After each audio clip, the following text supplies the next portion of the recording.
This is your ultimate stop for everything sports. The Golden State Media Concepts Sports Podcast. Should I say more? From the NFL, MLB, the NBA to MMA, it's all in here. The Golden State Media Concepts Sports Podcast.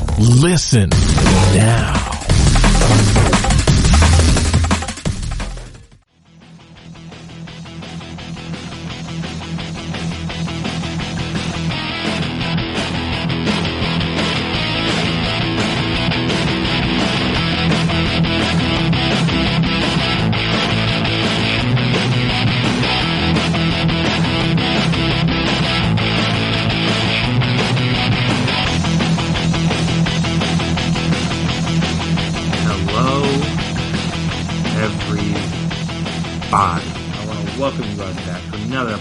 GSMC Sports Podcast presented by GSMC Podcast Network. My name is Chris Blades, and I would like to remind you, as always, if you haven't already, subscribe to the podcast. Make sure you're always on top of when we drop stuff. Make sure you never miss an episode. If you could as well, please give us a 5-star rating and write us a nice review. It's very appreciated. It helps us see what you guys like, what you didn't like, ways we can improve, all that fun stuff. And also, if you're on social media, we are also on social media, so you can find us there. Twitter, Instagram, Facebook, wherever you are, we can talk, we can chat, we can discuss. And yeah, just all the normal fun things we do on social media. And speaking of social media, there was a lot of fun being had at the expense of Sixers fans. I'm recording this Tuesday night, so Monday night, after we saw Embiid troll the fans, if you will. Obviously, they didn't know that at the time, but he posted the quote from The Dark Knight. I forget what Harvey Dent's was it just it was just Harvey Dent. I would say I forget what Harvey Dent's name was, but the guy Harvey Dent, he had the quote about you either die a hero or live long enough to see yourself become a villain. And then Embiid posted that on Instagram, and then Jimmy Butler commented about knowing a place where villains are like welcome, and then like they went back and forth, and then it sent all of Sixers Twitter into an uproar, a lot of social media, a lot of NBA Twitter I should say, into an uproar, which was kind of funny. But yeah, he said it was all like an elaborate troll, all that fun stuff. And then funny enough, today when they played, tonight when they played the Clippers at home, he got booed and when the starting lineups were announced. So that was kind of funny. But yeah, the Sixers have been one of the more confusing, confounding, whatever word you want to use to describe. Oh, dysfunctional, another one. Whatever you wanted to describe them. In terms of them being hard to understand in terms of what's going on with them this season. They have been that, and obviously this was no exception. They're a team that, coming to the season, had what many people believed on paper was one of, if not the best starting lineup in the league. As was proven, so worried about their shooting. That's because when you had like their starting lineup, starting lineup last year was what? Simmons, JJ, Jimmy, Tobias, and Embiid. I'm like 99% sure. And though like Jimmy wasn't a great 3-point shooter, Ben obviously doesn't shoot. But you said JJ, who's better than anybody on the Sixers currently, maybe except for Korkmaz. Korkmaz is out there doing his thing. Gotta give respect to him. But the biggest issue I was worried about with that Sixers roster, or the Sixers team, the way it was constructed, was where they were going to get the 3-point shooting from. Now, lucky for them, like I said, Korkmaz has done an exceptional job this season shooting the ball from 3. But outside of that, like especially their starting lineup does not have the shooters that you thought it would have, or I guess not thought isn't the right word, that you hoped it would have had. Because when you look at the team. Now, so when you look at the team now in terms of like, when you look at the team in terms of their shooting from, at least from deep, the highest percentage is Trey Burke, who doesn't really play, so that's kind of irrelevant. Korkmaz is at 39%, Neto's at 38%. Obviously he doesn't really play too much either. Matisse Thybulle's at 37%, pretty good for a rookie. Tobias at 36%.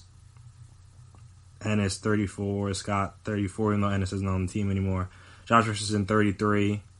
well, about 34%, which is they were hoping to be a guy because he'd been a pretty decent shooter over the course of his career. Like, yeah, he's usually around like 36, somewhere around there. Shot 36% last year, shot 37%, almost 38% the year before that. So you'd hope that's what you were getting. That is not the case. And then also, like I said, Tobias is at 36, but I think, what was it? His first part of the year with the Clippers, actually, he was shooting 43%. Then when he got to the Sixers, it was down at 32%, which is a big gap. But he's normally been a guy that's been like mid-30s. He'd been recently, 2017, 2018, he averaged 40% from three. But so they were hoping he could help. He's obviously not helping as much as they would have hoped. And then you have Embiid, who's shooting 33. Simmons doesn't shoot all of. Well, it doesn't matter. So that has always been my main concern, and that is why people, and that's honestly my bigger concern over, because a lot of people are talking about with the Embiid stuff, talking about, I know if you talk, Philly sports radio is a really interesting place, if you will. I mean, there were people out there today talking about you need to trade Embiid. They're not going to watch the team as long as Embiid's on the team because he was trolling the fans, even though the fans always talk about how tough their skin is and how, well, at least with Eagles, I know it's more for Eagles fans. I know more Eagles fans than I do Sixers fans, but I was talking about how, like, no one likes us, we don't care, blah, blah, blah, all that stuff, and you're a sports fan, you do care what people think. That's just, that's human nature. But, yeah. So then everyone's talking about, like, you guys split Embiid and Simmons up, they can't work together, blah, blah, blah, even though they've went to the playoffs the past 2 years with them together, even though the pieces around them have been different. For those two playoff runs, they made the playoffs 2 years, made to the semifinals both years. Yeah, they made the semifinals both years. Conference semifinal. I'm pretty sure they made it. I thought the 2 years ago was when the Celtics waxed them in 5. Mainly because Ben Simmons was one of the first people to showcase the let Ben Simmons shoot defense. That worked, and then obviously they lost to the Raptors last year on not a miracle, but like a very improbable shot, I guess you would say. And then here we are now. They're still in the playoff hunt, but obviously not as good as they would have hoped to be coming into the season. And that's my thing with the Sixers, that I am a person that believes in keeping talent. So when you have talented players on your roster, generally speaking, I am of the idea that you just find a way to make it work somehow. I don't understand trading good players. I don't understand cutting good players.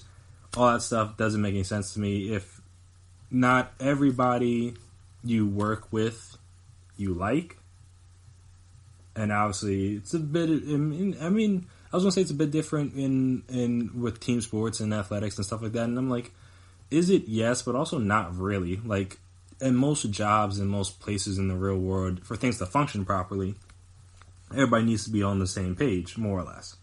So, obviously you want, like, good team chemistry, good, like, camaraderie, good rapport and all that stuff, but there are going to be situations where you are interacting with people on a daily basis. You may not exactly get along with 100%, but that doesn't mean you guys still can't coexist and everything can't be good.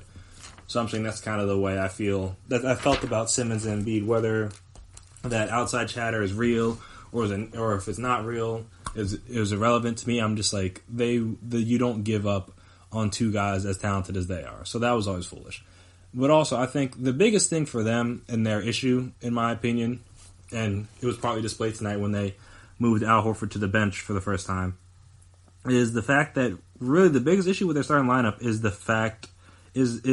Al Horford.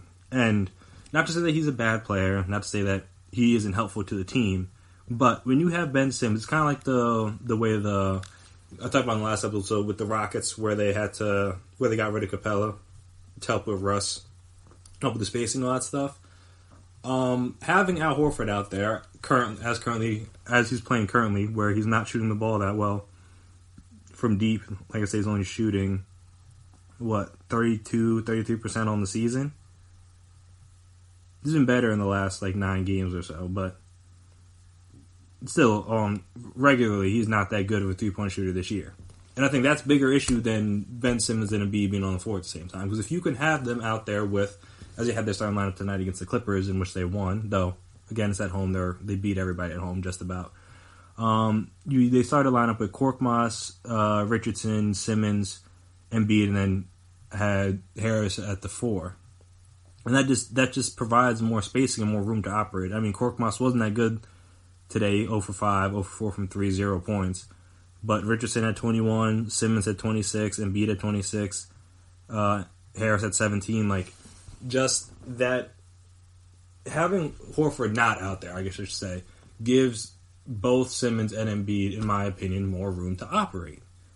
Which is that's why they played so well when they're.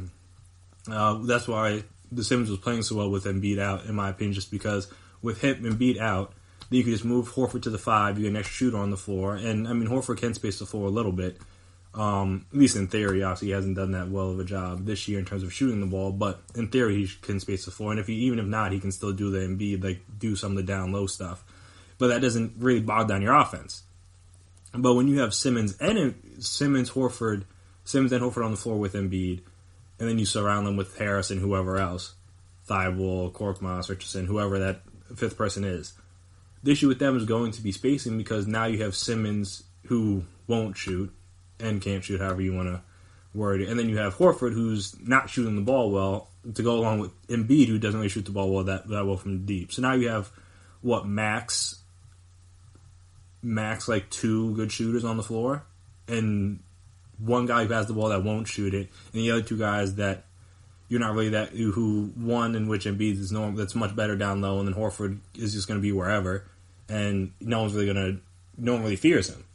So that's why people always talking about like, oh, it's a Simmons and Embiid, they can't coexist. They can coexist fine if they have the proper pieces around them, and that's why I've always believed this, but that's why I think, honestly, the bigger issue for them is the Horford situation.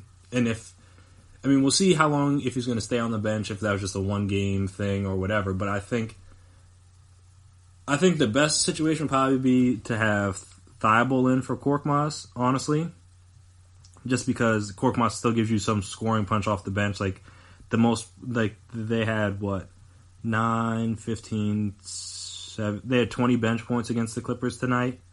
Obviously, which is significantly less. Well, it's not actually that much less than the Clippers had. They only had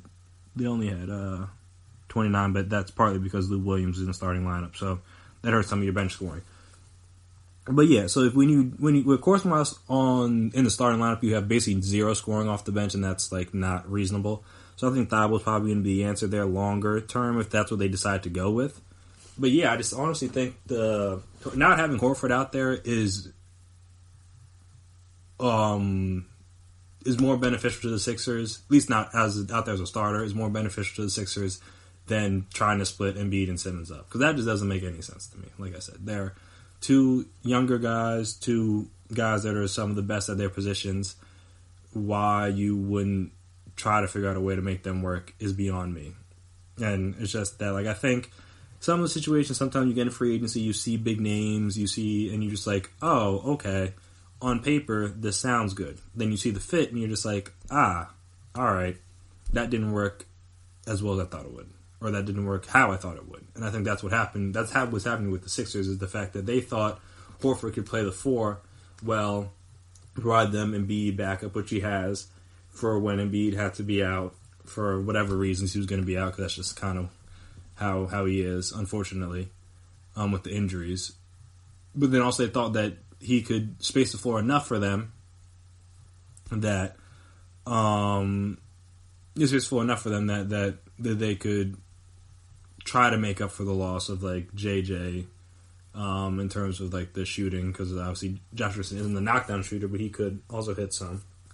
But yeah, I just don't think. I think their biggest issue has been the play of Al Horford this year, honestly, and that's not the fun thing to talk about. No one talks about like the 4th or 5th most important guy on a team as like the big issue, but I think he's a bigger issue to me than Simmons has, Embiid has, even Tobias, who's had his up and downs this year. It's just like the fit, unfortunately, for the Sixers, as of this moment, obviously, it's still, or they can still figure things out, hasn't worked out. I mean, yeah, he's averaging his lowest amount of points since 2008, 2009 with the Hawks. He's averaging his lowest amount of rebounds ever. I mean, obviously, some of that has to do with Embiid. And Simmons being out there. He's shooting his worst from three. Yeah, shooting his worst from three. I mean, obviously, up until recently, he hadn't really been shooting that many threes per game. But since he started shooting at least 3 a game, this is the lowest 3-point percentage he's ever had. His field goal percentage is down a lot. So I think that's... And again, he's probably the fourth option, depending on how you view Simmons, on their offense. So he's not the biggest part, but I mean, obviously, him playing better would on offense at least, would make this team better.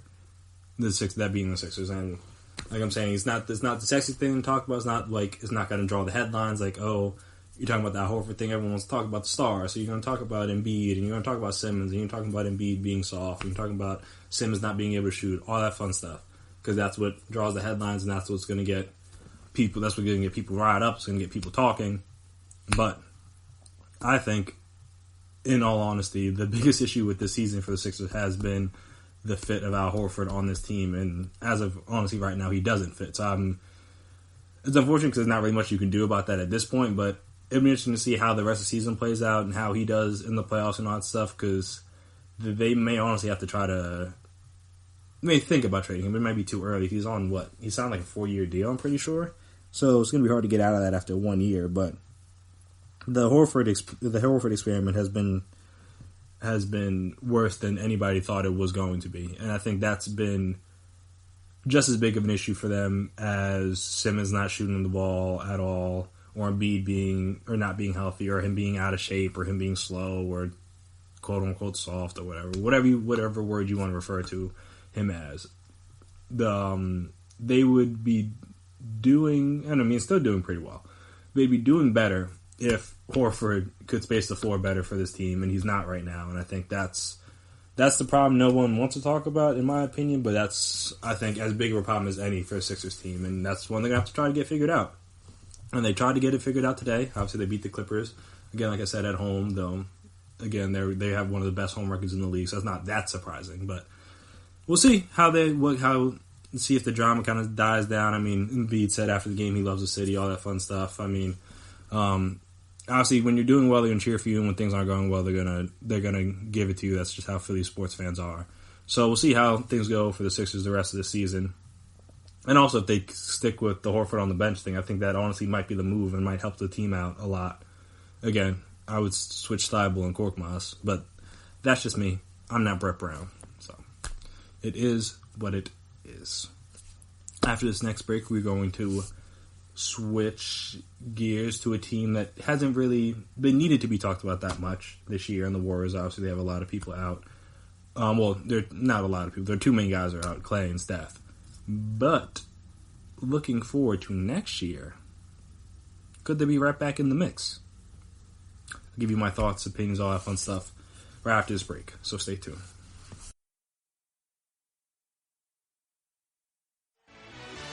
Are you looking for the very best NFL and college football podcast? Then check out the GSMC Football Podcast. Get the latest football news both on and off the field. From the NFL Draft to trades to the rumor mill to the NFL Combines. They got you covered. That's GSMCpodcast.com/football-podcast. Get updates on college rivalries, game day insights, and much, much more. It's football talk the way you want it. This show eats, sleeps, and breathes football. Don't forget to like them on Facebook and follow them on Twitter. Visit GSMCpodcast.com for more info.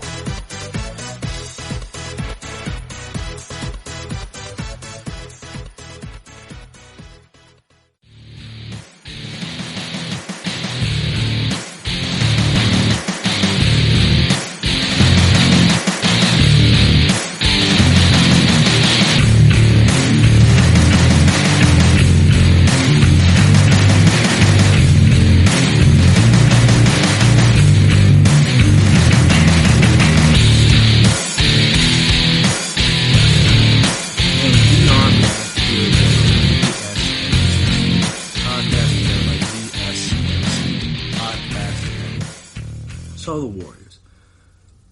Obviously, you know that there isn't much to talk about in regards to them this year, other than they just made the trade. They traded D'Lo, some filler, for Andrew Wiggins and some filler.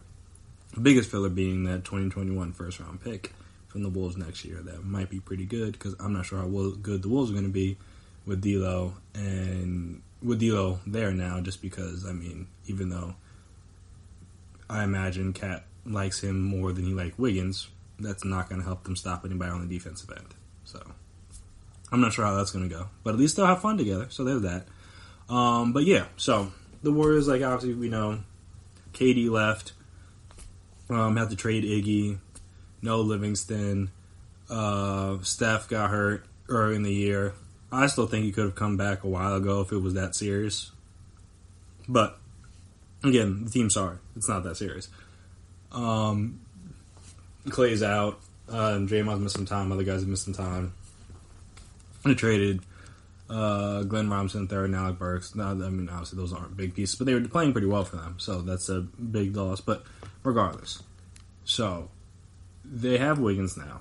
I'm going to see how that Wiggins experiment goes. I'm still not certain it's going to work, but if it does, so let's just do this hypothetical here. If it does, how good could they be next year? So if you look at the Warriors right now, they are currently 12-42, which is bad enough or good enough, however you want to word it, to place them at the bottom of the Western Conference standings. With not even just the West Conference, they're the worst. They have the worst record in the league, behind the Cavs, behind the Hawks, behind the Knicks, behind the Wolves, obviously, behind the Suns, behind Charlotte, Detroit, Chicago, Washington, all those teams. Behind all of them. They're the worst. So, obviously, as of this moment right now, they'd have projected the number one picks, then they go into the lottery. We'll see how that goes. Obviously, the lottery odds are weird. I thought, because didn't the Knicks have the number one odds? And then, no. What's the Cavs? I don't know. They were because it's like the top three teams have the same amount of odds now or something like that. Whatever. I'm not a big fan of the lottery system, but that's a conversation for a different podcast episode. But yeah, so say they get the number one pick. Just, again, this hypothetical scenario. They end up drafting, say they draft like James Wiseman or somebody. Obviously, they need a center, so that seems like the guy to take, even though I'm not sure how good he is. It's hard to gauge when he barely played any college basketball. I mean, obviously, you have what he did in high school, which was great. But again, that's not college. That's not the pros. So you can only take that into account so much. But yeah, so say they do that, or I mean, if you want to make things really interesting, they could trade that pick. Because I mean, it's the first overall pick. Someone's going to want it. Now, I don't know who they would trade it to, because I mean, again, they still assuming Wiggins, and again, this also is assuming Wiggins works out in terms of he's not a complete disaster on the Warriors. He's not going to magically get them to 30 wins, I don't think, but he'll at least be, if he at least looks like he's serviceable, the locker room likes him, the coaches like him, Draymond doesn't want to kill him, stuff like that. If that happens, then alright, so then you don't need a wing guy. You have Steph and Clay coming back. You have a Draymond, so you really their biggest need would be center. So they could either have Wiseman or draft Wiseman, or maybe trade. I don't know what centers are really be available, because Drummond. I don't know how good Drummond would fit there. Though, I mean, obviously he's better than whoever they're starting at center right now, so he would at least help in that regard. Who is their center now? Marquise Chris, I think, technically is starting at center. Which, I mean, good for him. I mean, he had 17 points the other night against the Heat. So, yeah, good for him. But, yeah, that's not, I don't think that's a viable long-term option. So, yeah, you could potentially trade it for somebody, whoever. But if they take that pick and either trade it for somebody, use it on Wiseman, and come up with the starting lineup of Steph, Clay, Wiggins, Draymond, and either Wiseman or whatever center they trade or sign or However, I mean, the Warriors seem to be finding ways to create money in the years past, and obviously Bob Myers is a good GM. They'll figure something out. But yeah, so if you have all that back, how good could they be compared to, like, obviously the other teams in the West?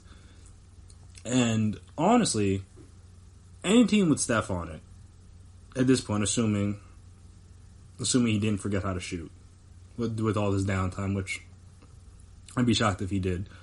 Any team with Steph on is always going to be a top 4 contender, I guess you could probably say, in the West. I don't want to go up to 1 or 2 because obviously we're not sure. Obviously they had KD the past couple of years, so we don't know how the team will function or what the dynamic will be with him gone now. So yeah, he's one of the best players in the game. So anytime you have him, you have a perennial like top 4 seed in the West. So you bring him back, and honestly, the 2 biggest question marks for me, even outside of Wiggins, will be Klay and how good is his lateral movement. Because one of the biggest strengths of the Warriors team through their finals run, through their dynasty window, if you will, was Klay being a lockdown defender, and that allowed Steph to quote unquote hide on the not as good guard, and then save himself for offense. But if Klay has lost step and isn't as good defensively, then that's an issue, because you already have Steph who gives effort. He's not. I'm not going to sit here and say he's a terrible defender, but that's not what he's done. That's not what his game is built for.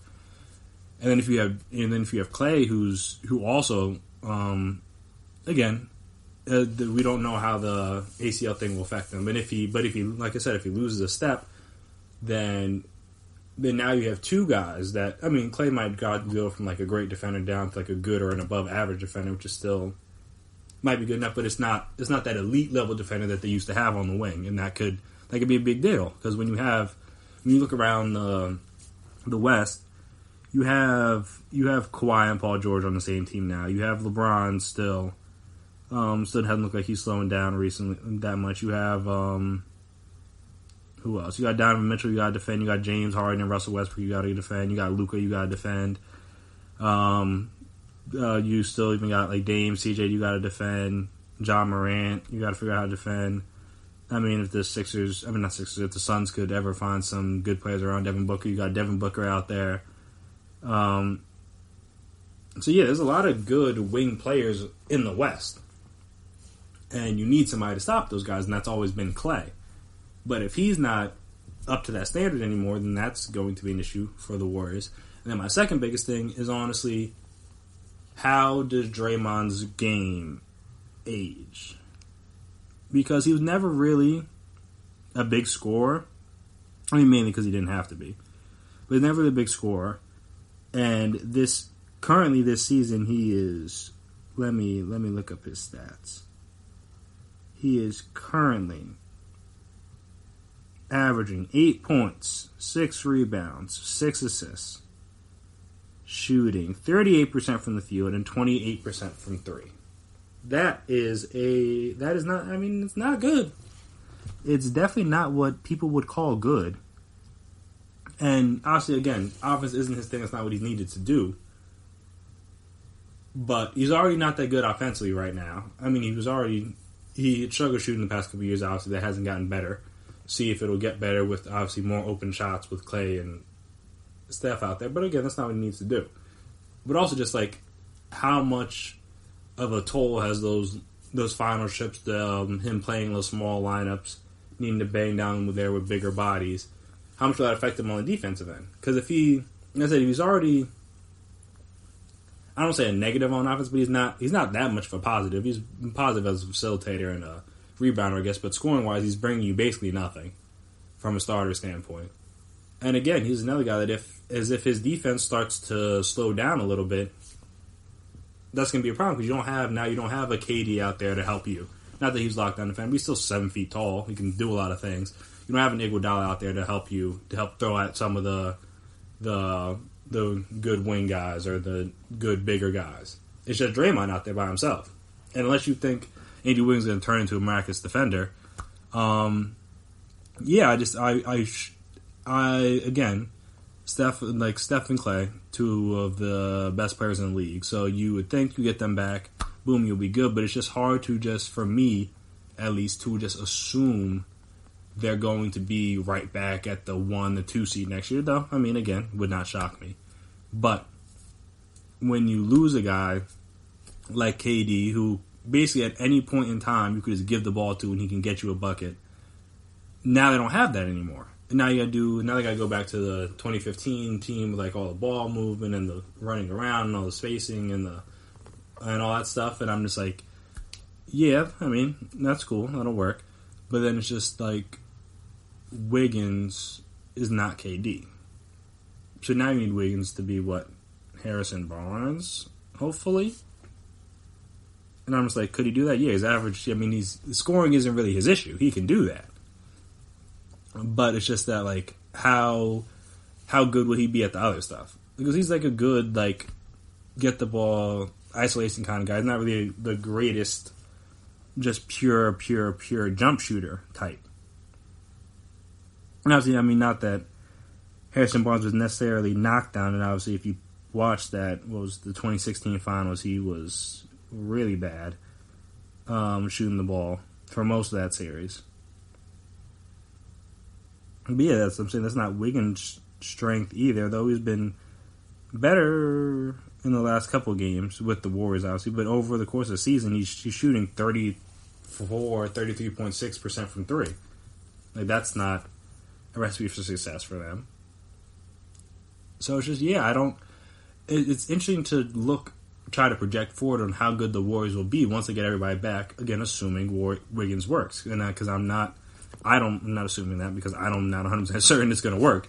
But if it does, how good could the Warriors be? And I'm just like, all right, if you had their starting lineup with whatever center, Steph, Clay, Wiggins, and Draymond, like, how good is that starting five? Like, is it better than the best lineup the Clippers can throw out there? Is it better than the best lineup the Lakers can throw out there? Is it better than the best lineup the Nuggets can throw out there? Is it better than the best lineup the Rockets can throw out there? I don't know. And that's kind of where I'm at. It's just like, I don't know. I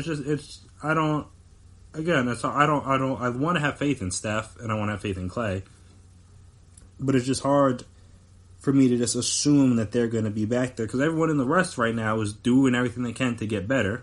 And obviously the Warriors are doing the best they can to get better by making sure they lose as many games as possible. But it's just hard for me to assume that, all right, you get those pieces back, coming off injury, boom, you guys will be fine. And maybe they will, maybe they won't. Obviously, that's that's way into the future. We'll be worrying about that. But it was just something I was thinking about outside after a trade deadline, looking at how Wiggins played in the two most recent games. Because he's played well, relatively speaking, but they've lost, obviously. So, how well, it's hard to gauge. Because when you're putting up decent numbers and you're losing, it's like, what does that mean? But yeah, I was just wondering, it got me thinking of, hey, once the Warriors are back together, what will they look like and how good could they be? And I'm just like, I don't think they'll just be the perennial walk. No, not that it was a walk to the finals. They had some tough series, but are they a team that can get back to the finals? Are they a team that can win the finals? I don't think so. But at least they'll be competitive. They're not going to miss the playoffs or anything if everybody's healthy. But even if they get out the finals, are they better than the Bucks? Assuming Giannis is still there. Are they even better than this current Raptors team? Are they better than the Celtics? Are they better than the Heat? Are they better than the Sixers if they show up and want to play? I don't know. I really don't. A lot of this obviously will stem from how good Wiggins is and how healthy he is, but it's just hard for me to assume that they're just going to be right back up there once all this is said and done. So, like I said, we don't have to worry about that for a while, but just interesting thought from my perspective. But yeah, so after this next break, we're going to switch gears over to football, and there were some older guys who were in the headlines the past day or two because they could be changing teams. And I'm going to talk about if I were a team, would I take a risk on those guys in terms of bringing them in on like a 1, maybe 2 year deal. So we'll discuss all that stuff right after this.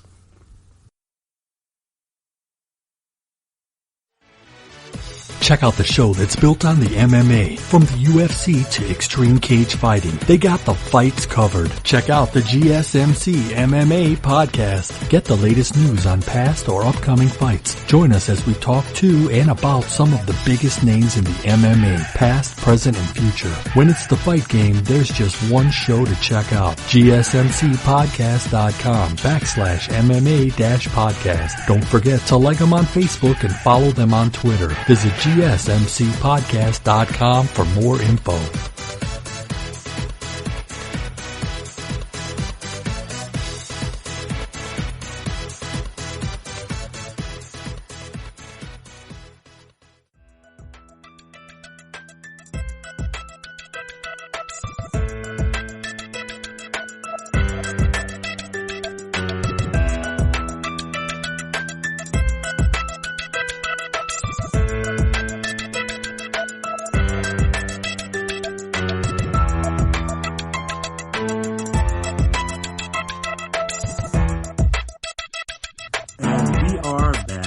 Here again on the GSMC Sports Podcast, presented by GSMC Podcast Network. So, it was reported by multiple outlets. First, I'll start in Los Angeles. I'm reported by multiple reporters: Ian Rappaport, Adam Schefter, everything that the end of an era was coming in LA. It seems that the Los Angeles Chargers and Philip Rivers have mutually agreed that Rivers will enter free agency and will not return to the team for the 2020 season. So, was that shocking? Not really. If you watched Philip Rivers play last year, you can understand that the Chargers would have been better had they had just better quarterback play. And obviously, Philip Rivers is a quarterback. Put 2 and 2 together. It didn't make any sense for him to go back there, and it didn't make much sense for them to bring him back. So, yeah, he's going to walk. I mean, we kind of already knew that once he moved his family down. It's to Florida, I believe, to be close to his family. He's from Alabama, I'm pretty sure. So just closer to his family down the south. Once we saw that he was moving his family out of LA, I was like, all right, you know what time it is. Basically, you know what time it is. And also, there was a report, I think this one was from Ian Rappaport, about Robert Kraft wanting to let Tom Brady hit free agency, which is obviously a very interesting development because Tom Brady's is a guy that has never obviously played for any other team. He's always been a Patriot. Many people always thought he was going to be a Patriot, but it seems like there is at least a slim chance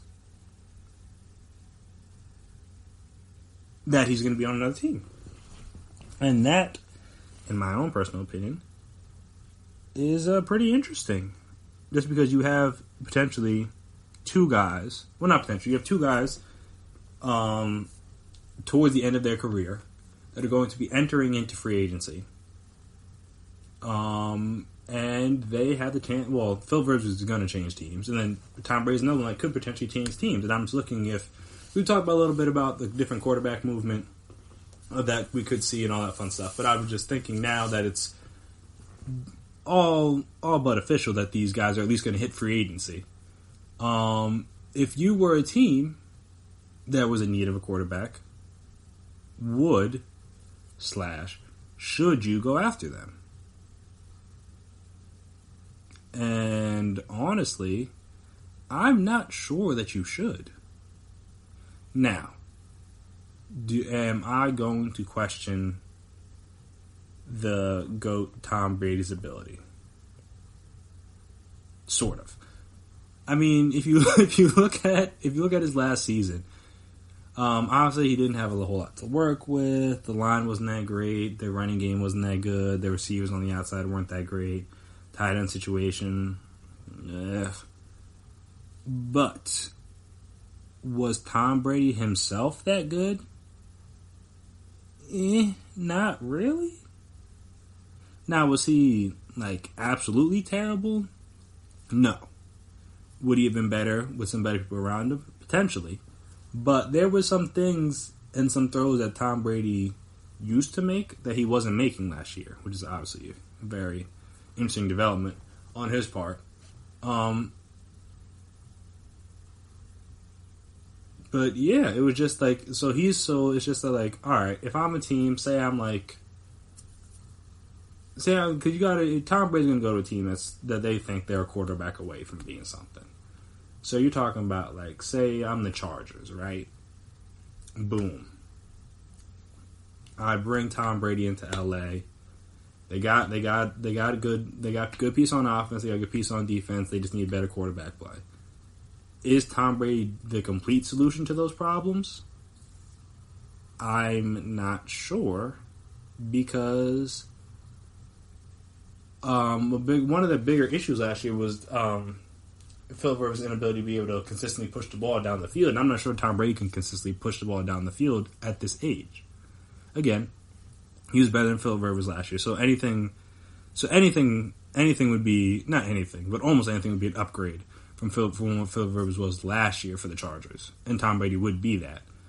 But like I'm saying, it's not all of the issues on the Patriots last year were just strictly personnel based, you could say. There were some things that were just a guy that's getting old, starting to look like he's getting old. And obviously the mind's still there. He still knows what he wants to do, but just like sometimes just the ball just doesn't do what it wants you to do. It's just, it happens to all athletes. Obviously, I've never been a professional athlete, so I can't say for certain how it happens, but you see it all the time. Father Time is undefeated. He catches up with everybody. No matter how much you try to outrun him, how fast you try to outrun him, it's bound to happen.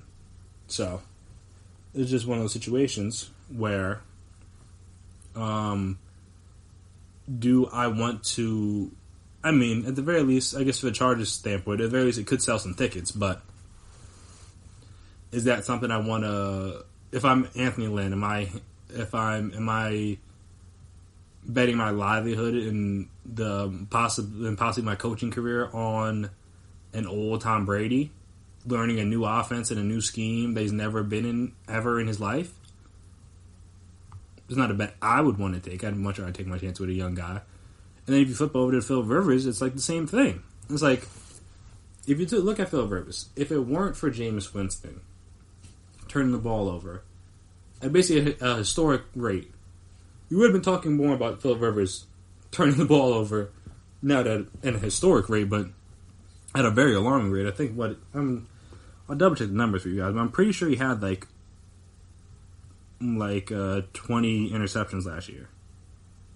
And as a guy that had him as his fantasy backup quarterback and had to play Philip Rivers a couple times last year, which means I had to watch Chargers games, I do know that a lot of the games that they lost were because of his inability to throw the ball to the team that he was on. I mean, yeah, he was, I think he threw 20 interceptions this past season. Yeah, the one game I remember. Yeah, the one Chiefs game they lost. I think did this game go to overtime too? It might have went to overtime regardless. They lost by one score. Nah, it didn't go to overtime. It could have gone to overtime if Phil Rivers didn't turn the ball over. That's what it was. But yeah, so he threw 4 interceptions in that game. He threw like 2 or 3 interceptions in I think in a game against it was a game against the Raiders that he was bad in. Like, yeah, it was the Thursday night game against the Raiders. He threw 3 interceptions, including like 2 to the same guy. Like, it was bad.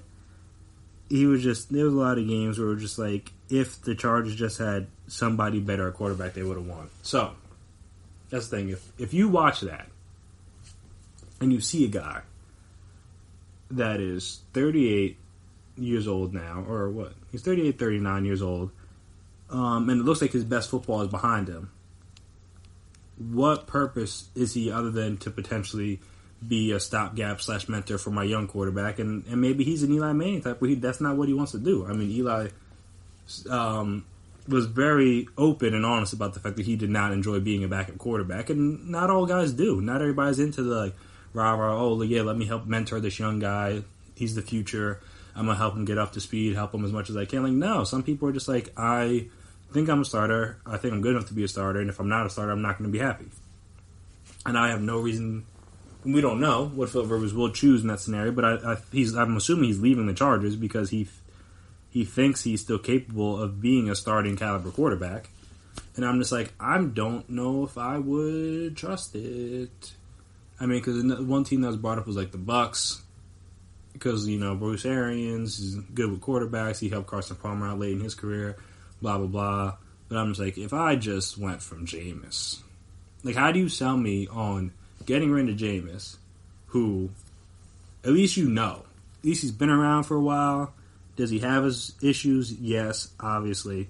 So, you got to get past that. But how do you sell me on that when at the very least, he's only 26 years old? And sell me on Philip Rivers, who basically does all the same things Jameis does, but he's 38. So you know it's not getting fixed. Well, I don't want to say you know. Because, you know, I think this is what somebody mentioned this on one of the TV shows I was watching earlier, but it's just like a good point. Everyone's kind of looking or hoping for they can find that Brett Favre on the Vikings situation, not realizing that the year before his good year with the Vikings, he was on the Jets and that was a disaster. And the year after, he was on the Vikings and that was a disaster. So you're just hoping for that one flash in the pan kind of year at this stage of these guys' careers, and I'm just like, for what? Like, let me put it this way. I don't know for certain that Tom Brady won't be able to make it back to the Super Bowl, but I'm fairly confident in believing that I don't think any team is a Philip Rivers away from winning a Super Bowl. Personally. Now, again, who knows? I could be wrong. But yeah, I don't know anywhere that Philip Rivers goes and automatically, oh yeah, that team's a Super Bowl contender, because he was on a Super Bowl contender team last year, Super Bowl contender last year in terms of at least what people thought, and nothing. Like I said, Tom Brady's a little bit different because even though he's old, you're still going to give him the benefit of the doubt, all that fun stuff. But even, like I said, even he's been a little older. But it's just like, if I'm with these teams, I don't understand the reason why I would want an old quarterback, especially if the teams, if Tom Brady leaves New England, then that means two franchises that have been with these guys their entire careers were just like, nah, we're good. And they know more than I would know as a new team trying to bring them in. So if they don't think they're good enough to start anymore, why would they be good enough to start for my team? And then you're just like, or maybe you're hoping for Joe Montana on the Chiefs, and it's just like, that's unlikely. That's not how most of these things go. Most of these things end up bad or disasters. Like, maybe you might make the playoffs. All right, cool, that's a fun story, but like, where are either of these guys going where you're like, yeah, no, they'll be Super Bowl contenders? Like, again, Tom Brady to Chargers may be the only scenario, but again, at least he won't turn the ball as much as Phil Rivers, but I don't know for certain how much better he'll be, because again, he just looked old last year. For a lot of the season, he just looked old. The pieces around him weren't great, but he just looked old, because, I mean, he's older. I'm not saying anything that you didn't already know. But yeah, it's just interesting. I don't know which teams will take a chance on these guys, because some team will, but I'm just like, if I were that team, nah, that's not it. That's not it. That's not what I'd be doing. I would much rather either sign a younger guy like a Teddy Bridgewater, see if I can pry Ryan Tannehill away from the Titans, maybe even go after a Mariota type, Winston, even if he walks. But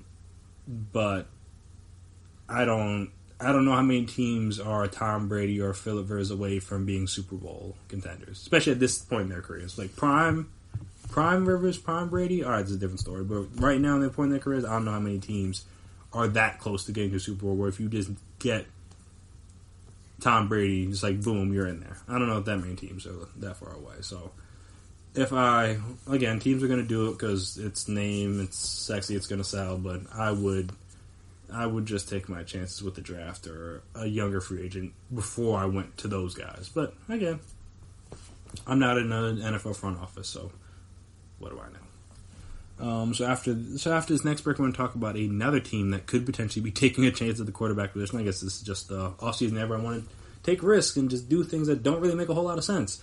But yeah, so we're going to be talking about another team and another quarterback that some people believe could potentially be a franchise quarterback. I don't, and I don't know why anybody else would, but we'll discuss it right after this break. So see if you agree with me, see if you don't. I don't know. We'll talk about it. We'll talk about it very soon, so stay tuned.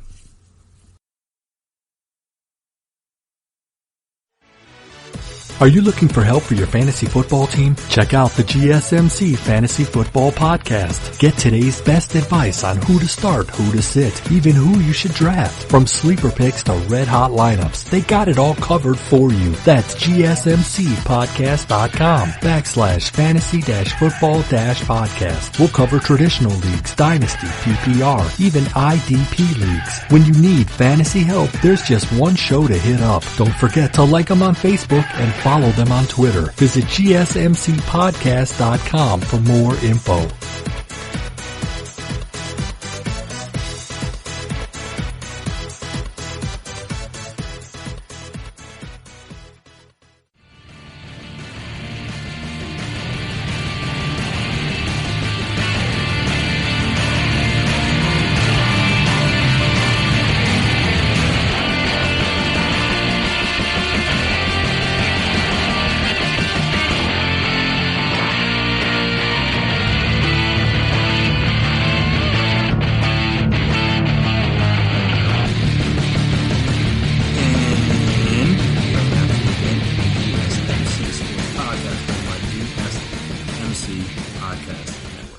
So, Taysom Hill. What are we doing with Taysom Hill here, people? So there, like I said, we talked about potentially like a couple weeks ago. We talked about the Saints potentially viewing Taysom Hill as a viable starting quarterback option, and them wanting to groom him if Drew Brees decides he wants to come back. Them using next year as a grace period to try to get Taysom Hill acclimated to the offense and to the quarterback position, and then get him ready to go in 2021. And the Pro Football Talk, run by Mike Florio and some others, tweeted out yesterday that if you don't think Taysom Hill is a future star in the NFL, you haven't been paying close enough attention to him. He was the best player on the field for either team in the Saints-Vikings playoff game. The biggest question is, can he stay healthy if used all the time? And that kind of set at least football Twitter into a tizzy. Because what? Like what? Like really? This is what we doing with Taysom Hill? I mean, this man, and again, no disrespect to the man. I don't know him. Seems like a good guy. He's been through a lot in his career, so the fact that he's even here is exceptional. I'm happy, completely happy for him. But as an NFL player, he has, let me count them, 13 career pass attempts? 13. Well, I guess technically 14 if you want to count the one in the playoffs. But he has 13 career pass attempts in the regular season. He is, 6 for 13. I'll take that back. He has 2 pass attempts in the postseason. He had one last year. Went 0 for 1, did not complete it. Now, so he had the nice, really long pass in the Vikings game, which is, again, good for him. But as playing the quarterback position, if you will, in the NFL, in the regular season, he's 6 of 13, which is obviously under 50%, for 119 yards, 9.2 yards per attempt, 0 touchdowns, 1 interception. And this is what the Saints are going to bet their future on? I mean, again, Sean Payton has made a name for himself as thinking and believing that he's smarter than everyone else, and he's been proven right most of the time. But this one is a very interesting one because I'm just like, I don't see why anyone would bet their future on Taysom Hill. Because what has he shown? Like if you're the Saints and you're trying to figure out, all right, what's the plan after Drew Brees? What's the plan? What are we going to do? What are we going to do? Why would you go straight to Taysom Hill? Instead of just, like, I don't know, going to the guy that went, 5-0 as a starter for you this year, and Teddy Bridgewater, who's at least shown the ability to be a starter and lead a team to the playoffs. Because he did it with the Vikings, even though they lost to the Seahawks. But, like, that's neither here nor is it there. He still did it. Like, why would you not bet on that over a guy who's literally thrown 13 passes in his career? And if you go back to his BYU days, which I'll look up the stats for you guys in a moment, he wasn't even that good of a passer then. And I think a lot of it is just that people are enamored now, for good or bad, with the athletic quarterback type. I mean, you have guys like Lamar Jackson, Mahomes, Russell Wilson, Deshaun Watson. Before them, but like similar time period.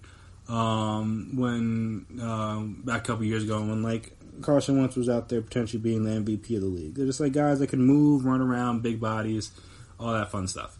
So that's what they can do with Taysom Hill, and that's what the Saints haven't had in their offense since Drew Brees has been there. They haven't had a guy that can move like that. They don't have the type of player back there that can do some of those read options, some of those RPO kind of stuff with. I mean, they can do the RPOs, so he doesn't have to run, and Drew Brees doesn't, but like obviously the quarterback being able to run the ball adds a completely different dynamic to your offense. And that's obviously one they haven't had. So I could see why you'd want Taysom Hill in that regard, because he has that. Obviously he's shown he can run the ball, he's shown he can catch the ball. Like, he's a very good athlete.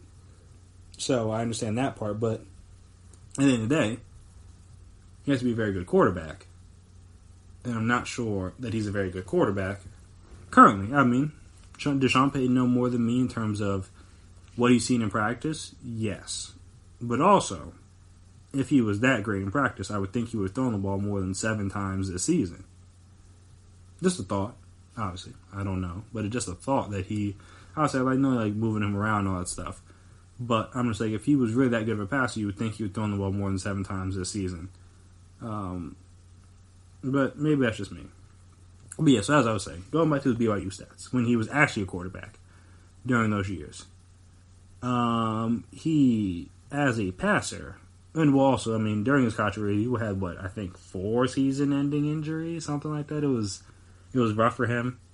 Obviously, I know, he's been through a lot, so again, I'm happy for him to even get back to this point. But, as a passer, he never completed more than 67% of his passes. And the one year he did that, it was only through 5 games, so we don't even know how good he could have been. He had, as a freshman, 59%. As a sophomore, we played 13 games, 54%, if you want to round up.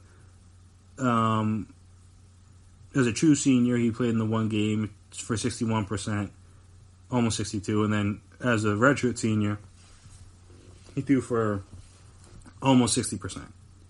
Never threw for 3,000 yards in college. Never threw for more than 20 touchdowns. Never threw for 20 touchdowns at all in college. Had multiple double-digit interception seasons while in college. Well, basically both seasons where he started at least 12 games, he had double-digit interceptions. So I'm like, it's not even like he was a prolific passer in college. So you feel like you can, all right, maybe. Oh, I forgot to add Josh Allen into that mobile quarterback group. But then, so I'm like, maybe that's what they think he could be. He could be Josh Allen, but I'm like, I'm not sure how good Josh Allen is currently, because he wasn't that good at Wyoming. He's gotten better. But again, a part of the reason why the Bills did not go further than they did was because Josh Allen was their quarterback. If they had a different quarterback, in my opinion, they could have been better. Because again, he has certain limitations that are always going to hold you back until he improves on them. Now, obviously, I always of the belief that athletes can improve and get better on the things that they're not good at. So I don't like when people are just like, oh, he's this, he's never going to be better than that. Like, no, he can get better. Like, come on, guys. But until he does, Josh Allen isn't that good of a passer. And if that is the case, well, not if that's the case, but I'm just like, that's like the best case scenario for Taysom Hill is you have a Josh Allen type, and I'm just like, I don't know how good the Bills could be with Josh Allen. So why do I think the Saints would be good with Taysom Hill? And also, I mean, because it was just like, it's not even just like a Saints thing. Like, Taysom Hill himself has said that he views himself as a quarterback. He said in an interview that he, like I said, he views himself as a quarterback, and if other people don't, then he says on his future. This is tweeted by Around the NFL. I want to play quarterback in this league, and if ones don't view me that way, well then I want to leave. So it's not even just him, and I mean maybe that's Sean Payton getting in his ear and all that stuff. But he told us to the Associated Press that he views himself as a quarterback, which I mean I understand most guys that play quarterback believe that they should be quarterbacks. So I get that, but I'm just like, I mean, this is scarier than putting the future of my franchise in the hands of Philip Rivers. I would do that 100 times out of 100 before I turn the team over to Taysom Hill. Based on what? Again, I'm not saying he can't be good, but that's a lot of blind faith to put in a guy who was an okay college quarterback at best and has shown no real signs of being a good NFL quarterback yet. Obviously, like I said, he's only thrown 13 passes in his career in his 3 years in the NFL. He's about to be, what, is he 30 or is he about to be 30? Hold on, he might already be 30.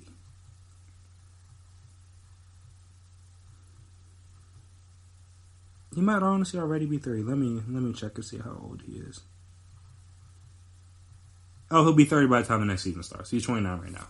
So it's like, all right, how many people drastically improve their level of play at the quarterback position at the age of 30 after not really having done much? I mean, again, this is like a James situation where he's like 26 and you're like, all right, there's some things he can do and improve on, get better. I would buy it to a degree. When we're talking about 30 or soon to be 30-year-old quarterback, it's like, how much better is he going to get? Well, honestly, it's hard to say how much better he's going to get. We don't know how good he is right now because he's, again, never really played quarterback before in the NFL. But yeah, I mean, the Saints, that would be interesting, in my opinion. I mean, it'd be more interesting if he left, if he's like, yeah, no. But I think the Saints do view him as a quarterback, so I think they'll keep him and use him however they want to use him. But, I mean, going from Drew Brees to Taysom Hill would be a shocker. A shocker. You go from one of the most accurate quarterbacks in the history of the sport to a really good athlete. And, yeah, it could work, it could not work. I'm not going to be one of those, like, put my stake in the ground, like, this is going to be awful. Like, no, we don't know. No one can predict the future. But I know if I'm a Saints fan and I'm hearing this, I'm at least a wee bit nervous. Cause I'm like, you just give me Justin Herbert, give me Jordan Love, do trade up for a quarterback, do something before we just 100% turn the team over to Taysom Hill. Bring back Teddy. We're going to bypass all of that and just give the keys to the franchise over to Taysom Hill because he's athletic? That doesn't seem like a smart idea. But hey, maybe it'll work. I guess we'll see. I mean, we'll find out just as how good of an offensive play caller and offensive mind Sean Payton is if he gets this to work. If he gets this to work, then, I mean, we might as well just get his bus ready for the Hall of Fame right now. In my opinion, obviously, he's not there anywhere close yet. But, I mean, that's basically... If he can turn Taysom Hill into a good NFL quarterback, then hey, he's as good as he thinks he is. Even better than he thinks he is, actually. But yeah, that'd be a very interesting development, to say the least. Speaking of interesting developments, there was an interesting development in the MLB that didn't involve cheating, this time at least. There are things I could discuss with cheating, but I'm not going to do that today. But yeah, they're talking about making some changes to the playoff format, and I don't know if I like them, but stay tuned and we will discuss all those. So we'll be right back after this.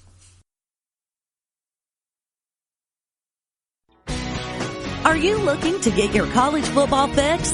Looking to get the latest news on your favorite school's team? The GSMC College Football Podcast is your ticket to all things college football. Join us as we talk college football from the national championship, the college rivalries, the bowl game, to the Heisman Trophy. To which conference is the best? We've got you covered for the Big Ten, SEC, Big 12, the Pac-12, ACC, and everything in between. Download the GSMC College Football Podcast on iTunes, Stitcher, SoundCloud, Google Play, or anywhere you find podcasts. Just type GSMC in the search bar.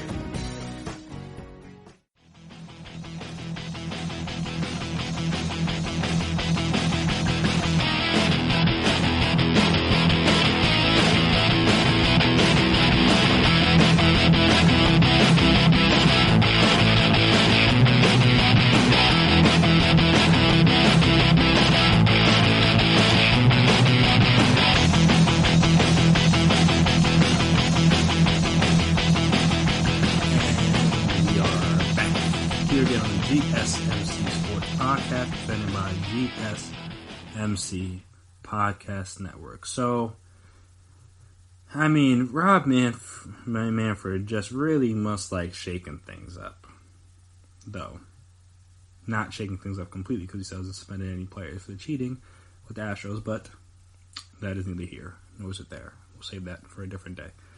But we already talked about potentially adding the DH to the NL, and this one's even different from that in terms of they want to expand the playoff format. So how they want to do this is, well, then again, this is something that's not going to happen for a few years now. This was started potentially in 2022. So in this concept, the team with the best record in each league would receive a bye to avoid the wild card round and go directly to the divisional series. Cool. The two other division winners and the wild card team with the next best record would each host all three. Would each host all three games? Oh wow, must have missed that. Would each host all three games in a best of three wild card round. So the bottom three wild cards would have no first round home games. That's interesting. Though I guess it'd be too hard to fly teams back and forth. So makes sense. Division winner with the second best record in the league would then get the first pick of its opponents from those lower three wild cards. Then the other division winner would pick, leaving the last two wild card teams to play each other. So the example I give, this is, from the New York Post article. The example I give is to use the AL last season as an example. The Astros with the best record would have received the bye. The Yankees with the second best record would have had their choice between the Rays, Indians, and Red Sox. Boston had the worst record of the group, so it'd be interesting to see if the Yankees pitched the Red Sox or if they just avoid that rivalry altogether. The Twins would then have the next pick as other division winner, and then the A's would have played whichever team the Yankees or Twins didn't pick. And the plan for this selection show, if you will, is that it play out on some sort of show on Sunday night. With it on the Sunday night the regular season ends, and have representatives picking teams on live television. So yeah, like the selection show, whether it's like for NCAA, whether it's college football, college basketball, those kind of things where you kind of have these but then obviously with the teams instead of just like a committee or whatever. And then the right to the show is part of the enticement to potential TV partners. They signed new TV deals. The MLB did. Fox had a new deal to remain exclusive broadcast partner for the World Series, two divisional series, and the League Championship Series through 2028. The MLB's deal with ESPN and Turner runs through 2021. So MLB can time expanded playoffs as a lure for new deals with one of the networks, whether it's ESPN or streaming services like Amazon or DAZN. And part of the reason why, from the MLB perspective, they're doing this is to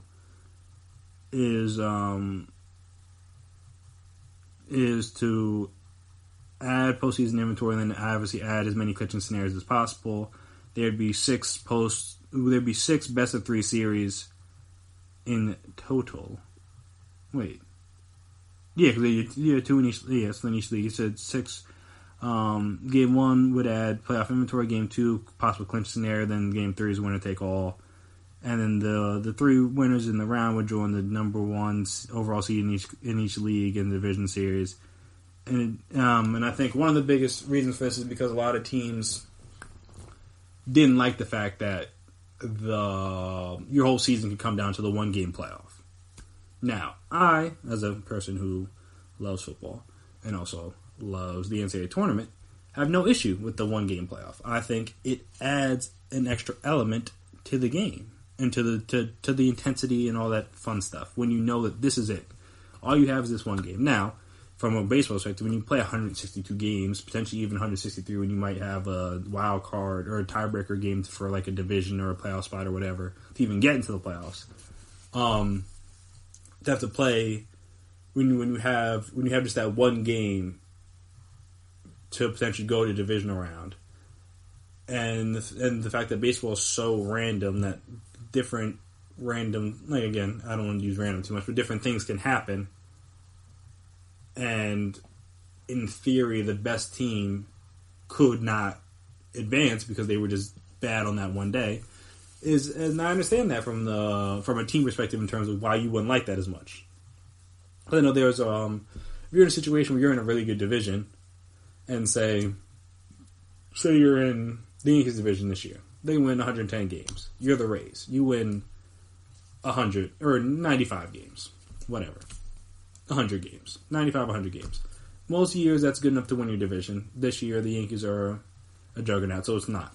So you go to the wild card, and in the non-new format, so the old format, you're playing in a 1-game wild card against another team, and there's a chance that if your pitcher doesn't have it that day, or your bats go cold or whatever, then all those 95 to 100 wins were just for nothing. And from their perspective, I'm like, all right, I understand why you'd be mad about that. But from my perspective, as a person that likes the intensity of the 1 games, that's why Game 7s are so great in basketball and in baseball, just because you know that this is it. I don't really see the need for this. I understand you want to add more teams.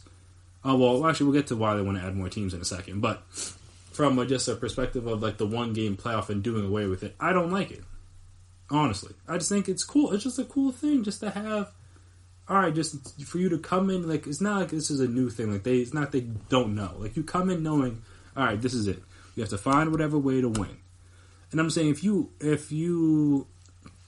adding in the 3 extra teams, well, I guess what? So 5, so 2 extra teams, and you're playing 3 separate 3-game series in these conferences, now you're wasting, I don't want to say you're wasting pitchers, because that's not the right word, but then now pitchers have to pitch more, relievers have to pitch more, and then the 1 seed in each league is just like out of it for like a week and change, depending on how long these series go. Because I mean, I don't imagine you're just going to play if it's playoffs, you don't want to play all the games on the same night. So you're going to have to try to split them out somehow. So you potentially use 1 seed sitting out for a week, and I don't think the players will like that much either. They already don't like the gap between the end of the championship series and the World Series because of the fact that, like, baseball is a very ritualistic, I don't think ritualistic is a word, but very, very strict, very precise sport in terms of, like, guys are on regimens, guys are do this, like to do, like, if from, maybe not from a position player, but from a pitcher standpoint, you're like, if you're a starting pitcher, you're like, all right, I know every 5th day I'm going out here,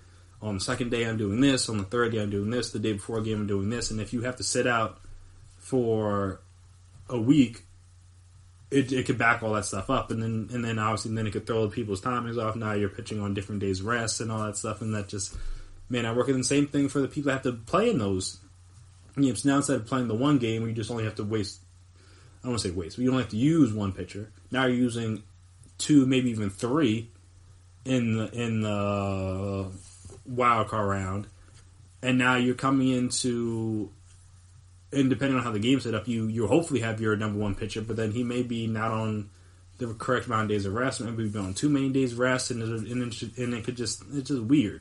Like having the one game playoff, or one day it's the AL, one day it's the NL, boom, then you're into the series. It just makes more sense to me. But, so speaking of the expansion of the teams, one of the reasons for this, one of the reasons why they're doing some of this stuff is for the one seeds, it's to incentivize, obviously, playing through the season. Because obviously, if you know the importance of the one seed, because obviously before, just like, all right, you just play whichever wildcard team wins. That's not that big of an, it's an advantage, obviously, but it's not too big of an advantage. But now having a week off, or potentially a week off, and you don't have to, you go straight to divisional round, which I guess is what they already did. But now you just have more time in between games. I guess is a better thing when everybody else, all the other 6 teams that make the playoff in your league, have to play. That's an incentive to keep playing. And then and then with more playoff spots, then that incentivizes some of those teams that normally wouldn't have made it in to now maybe try harder and to fight for those extra couple wins and try to make those moves or try to bring prospects up or try to go out and sign that extra free agent that may boost your win potential up by 2 or 3 games, so you can fight for that extra playoff spot.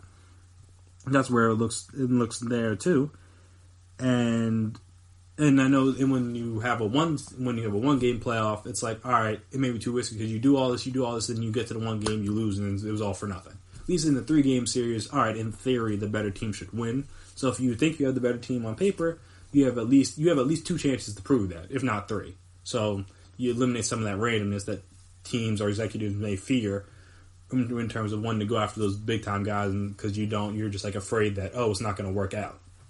But so yeah, that's one thing, and also baseball has had issues with attendance going down. Though I don't think that has to do much with the playoffs. I think it has to do more so with ticket prices continuing to go up, even though not that many teams are all that good. So it's like, why am I paying a lot of money to watch a sorry team? But would I pay money to watch a playoff team? Maybe. I don't know. I don't have season tickets in baseball, but maybe from a consumer's mind, it's like, all right, if I know my team's going to be fighting for a playoff spot in September, October, well, I guess maybe not September, October, because October's the playoffs, but like in September, all right, maybe I'll go to some more of those games down the stretch. Or maybe that also incentivizes teams to not give up as early. Like maybe they won't shut guys down. Oh, well, if the guy's hurt, the guy's hurt. But maybe they'll bring prospects up sooner so that they can play and contribute. Maybe they won't shut pitchers down in terms of like they've reached their innings limits or stuff like that. Or maybe they'll go out and make that trade that they weren't going to make at the trade deadline because they were like, what's the use? That kind of stuff. So maybe that'll incentivize teams in order to try to put the best product out there on the field, knowing that there's 7 playoff spots up for grab in each league.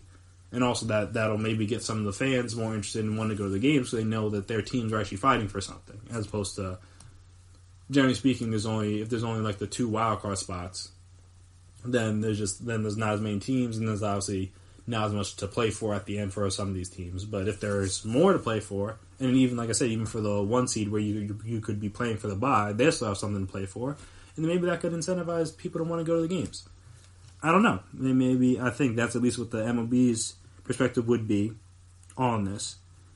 But I just don't view it as necessary, personally. I like the 1 game playoff. I like the 5 teams.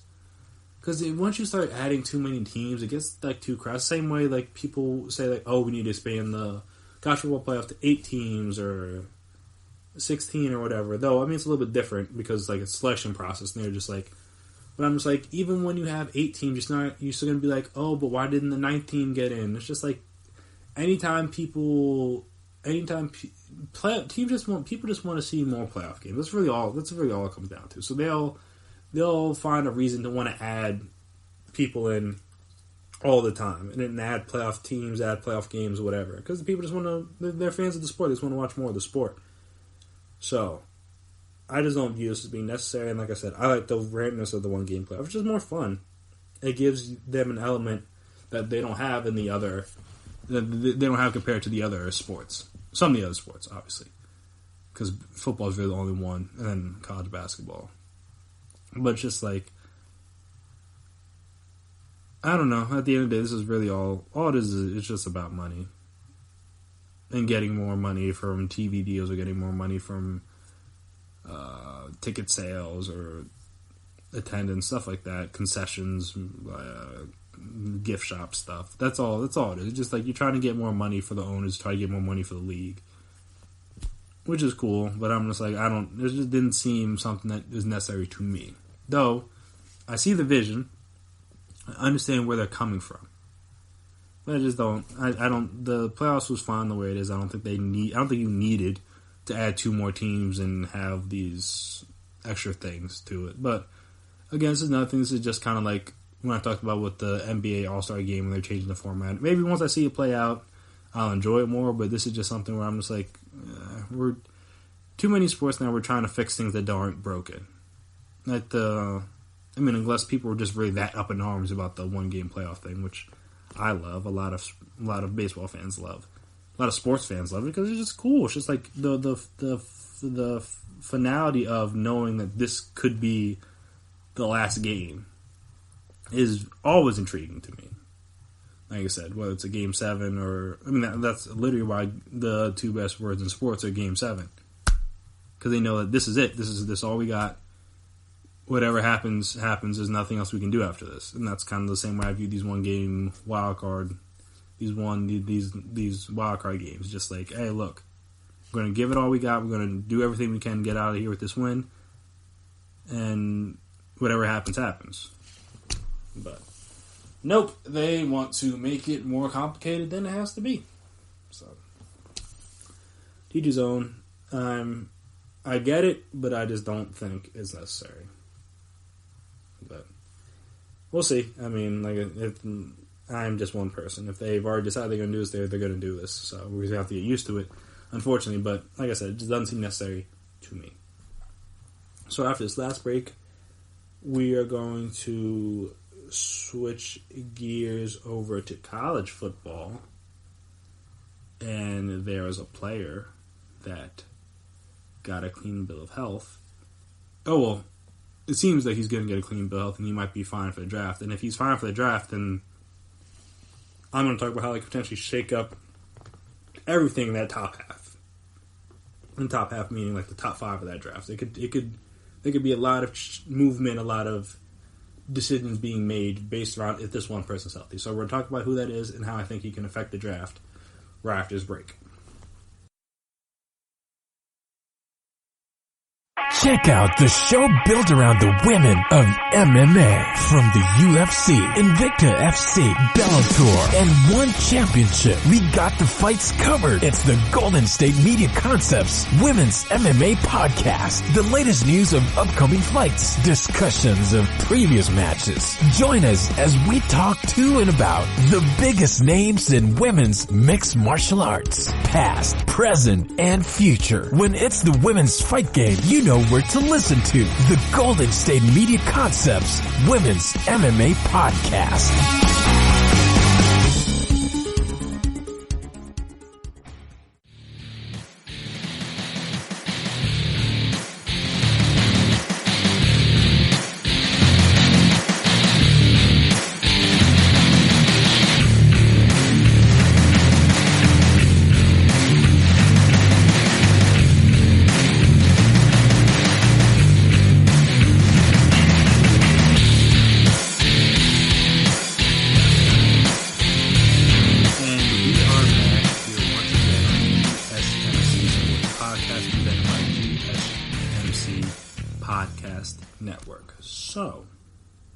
If you were unaware, Ian Rappaport tweeted out on Monday afternoon, that the 3-month CAT scan for Bama quarterback and coveted draft prospect Tua Tagovailoa was as positive as possible, sources say.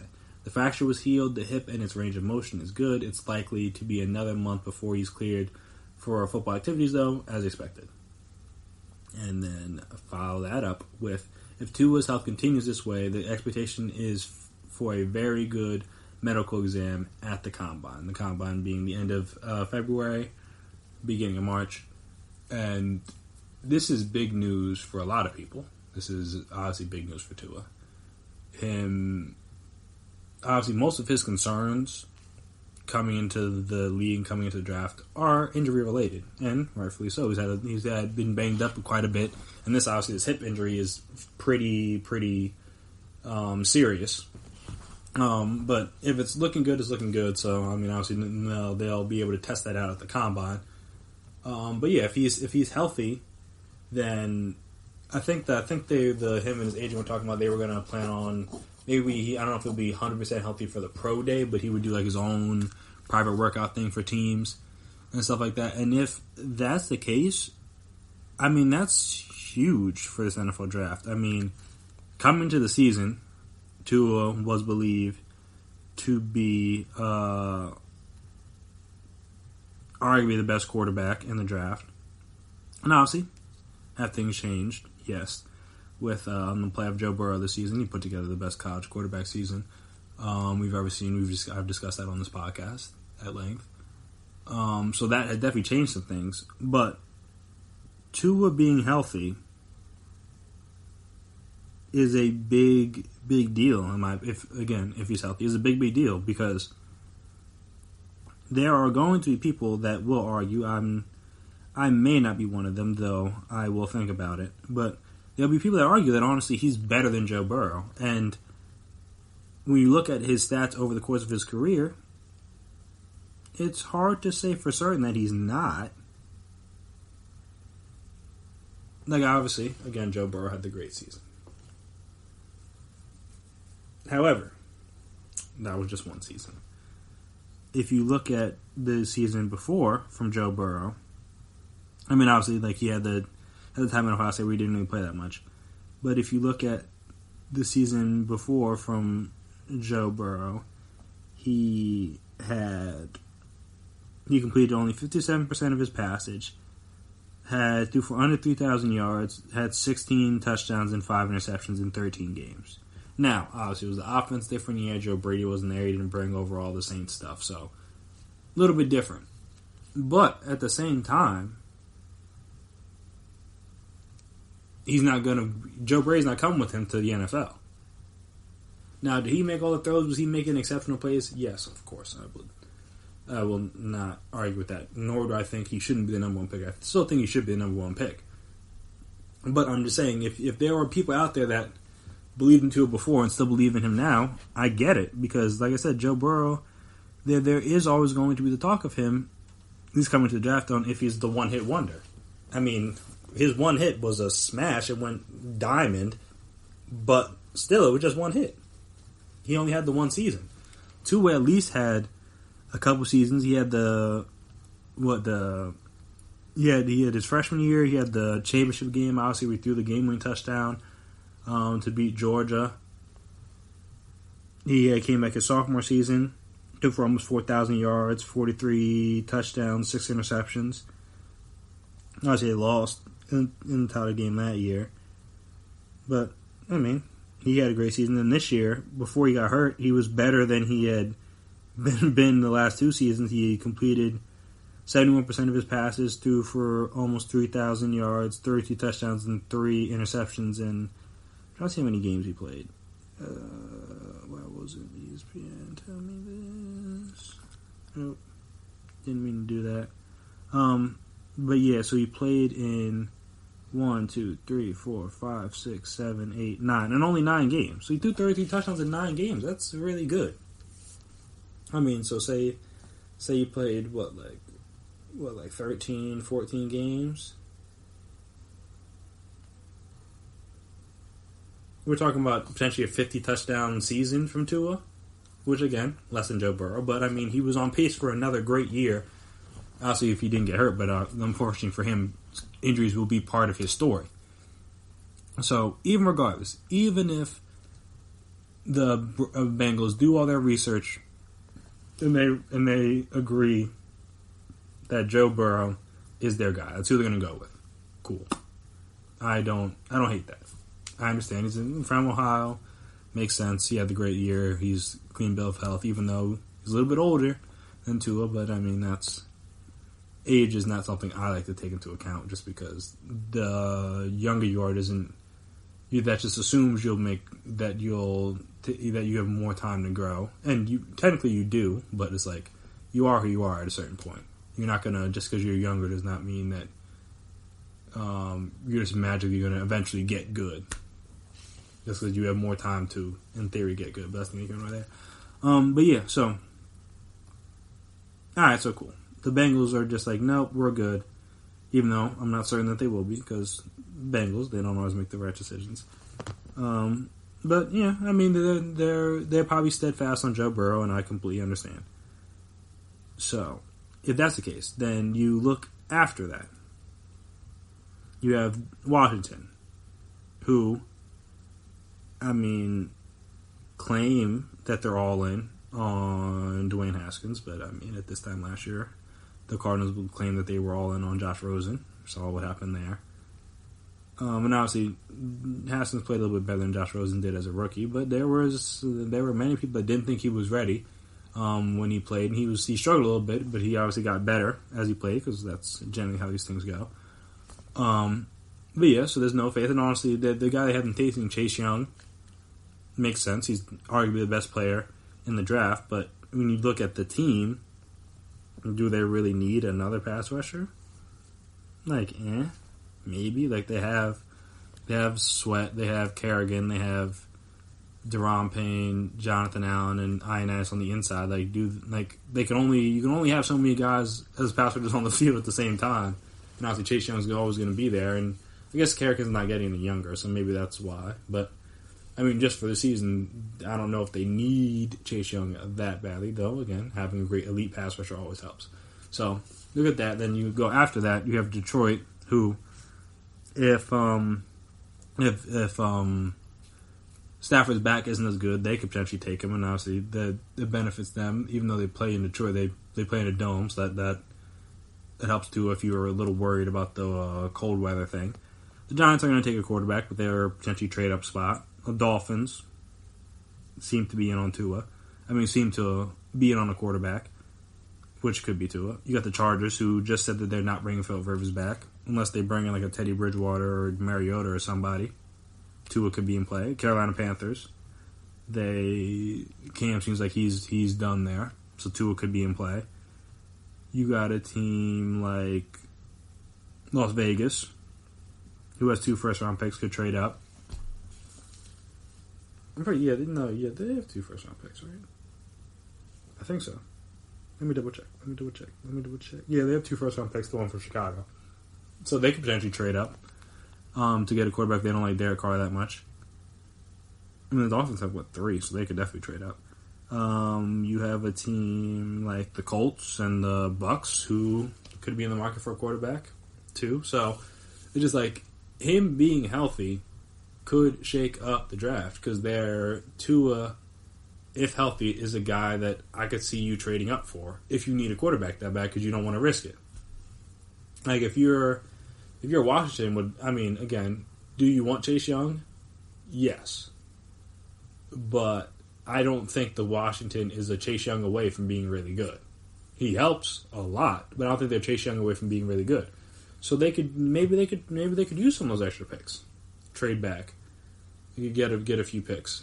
Maybe if you're Detroit and you're just like, all right, we're not going to draft a quarterback, which they might.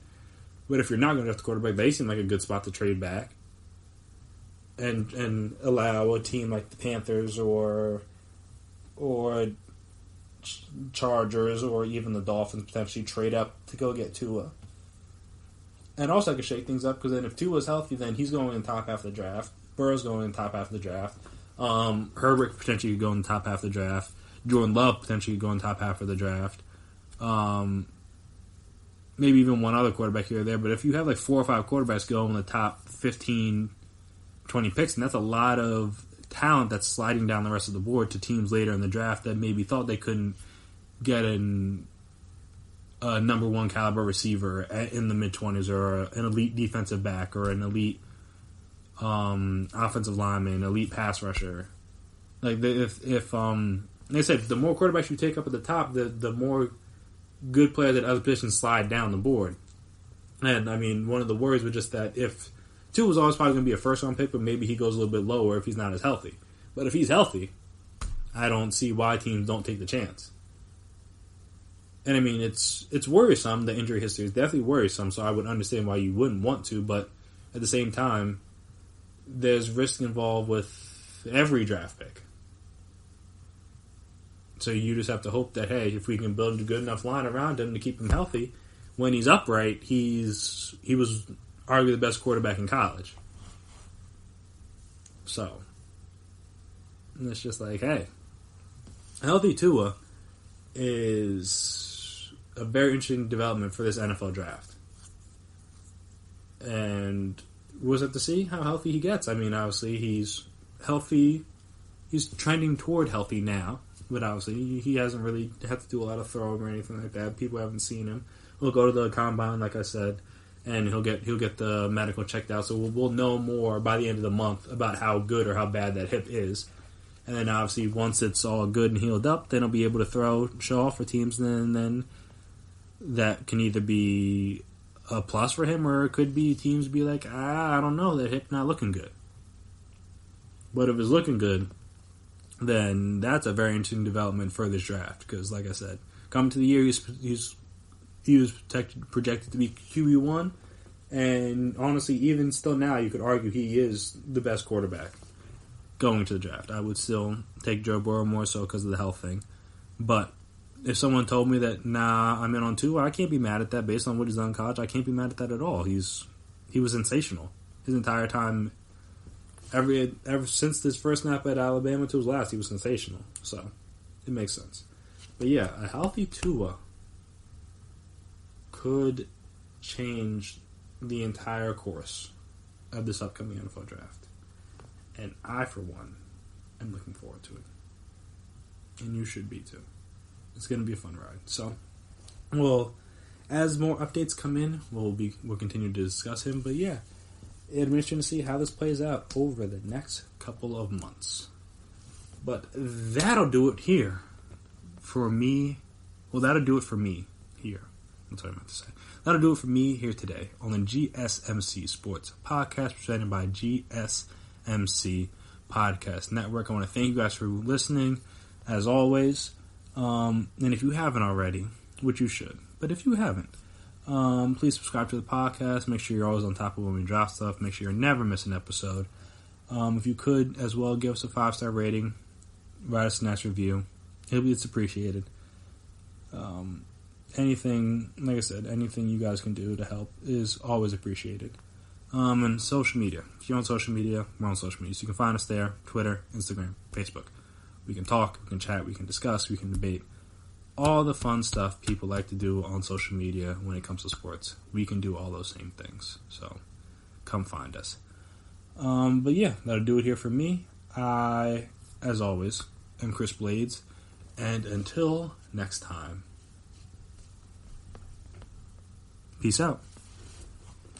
You've been listening to the Golden State Media Concepts Sports Podcast, part of the Golden State Media Concepts Podcast Network. You can find this show and others like it at www.gsmcpodcast.com. Download our podcast on iTunes, Stitcher, SoundCloud, and Google Play. Just type in GSMC to find all the shows from the Golden State Media Concepts Podcast Network. From movies to music, from sports to entertainment, and even weird news. You can also follow us on Twitter and on Facebook. Thank you, and we hope you have enjoyed today's program.